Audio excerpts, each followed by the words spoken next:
a science experiment on groups of boys from competing camps who have no idea they're being manipulated into fighting each other. What was all that about?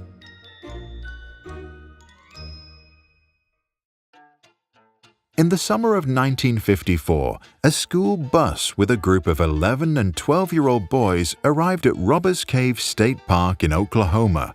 What the kids didn't know, there was another bus. All the boys thought they were going camping. Their parents at home believed the sponsored trip had something to do with leadership. None of them knew that the camp staff were actually researchers and the boys part of a controversial experiment. One of its goals, let the boys fight each other. The Robbers Cave experiment was designed to unfold in 3 stages: in-group formation, friction, and conflict resolution. It started with in-group formation. In the first week, each group did various activities without interacting with another. The boys had fun, went swimming, and did hikes. Over time, social norms developed. Leaders and followers emerged. The boys formed friendships and started inventing their own subculture. Eventually, they came up with names. One group called themselves the Eagles, and the others chose to be the Rattlers. They stenciled their names onto shirts and flags. The in-groups were formed. The tribes had an identity.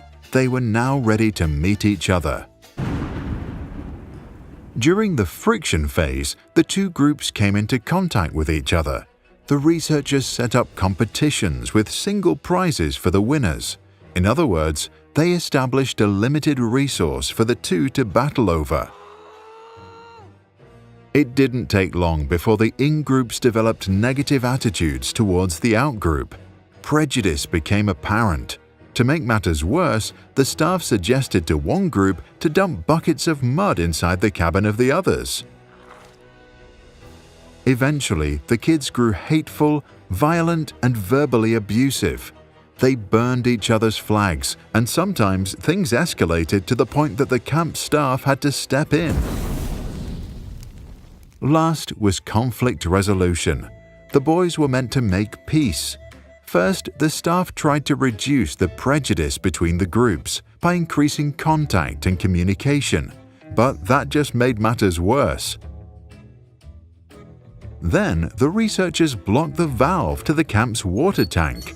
As there was no more drinking water, the boys became progressively thirstier. Then the camp staff suggested that they all needed to collaborate to fix the problem. Reluctantly, the group started to get to work. Before long, the boys were mixing and cooperating. There were no rattlers or eagles anymore, only a bunch of campers collaborating. When the water finally came through, there was common rejoicing. The researchers learned 4 key things from the experiment. First, individual differences are not responsible for tribal conflicts. Age, race, culture, or religion don't seem to matter. Second, hostile attitudes arise when groups compete for resources that only one of them can get. Third, discussions don't solve conflicts. Fourth, only a common goal or enemy that promotes cooperation reduces the friction. 2 renowned psychologists, Muzafer Sherif and his wife Carolyn Wood Sherif, were behind the controversial experiment and later established a theory. Realistic conflict theory explains how hostility arises as a result of competition for limited resources, such as money, power, military protection, or social status. Whether these resources are actually limited or just perceived to be so doesn't matter. Their work helps us understand the mechanisms of discrimination against outsiders, which escalates during shortages. For example, when in-groups think that good jobs are hard to find, they often try to remove sources of out-group competition, lobby for legal restrictions, or deny newcomers access. What do you think? Do tribal conflicts only arise as a result of competition for scarce goods? And if so, are shared goals and common enemies really the only way to peace? Or is the theory flawed and not applicable to adults? After all, children are easier to influence, not only to build a prejudice, but also to change their ideas again later. Share your thoughts in the comments below.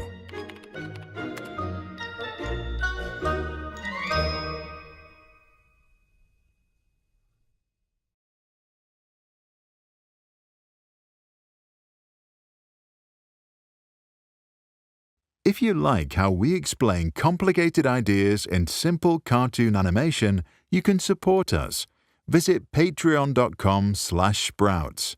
Just visit us, learn how it works and what's in it for you. We hope to see you there. And if you are a parent or educator, check out our website, sproutschools.com. There you can find this and other video lessons, additional resources, and classroom activities.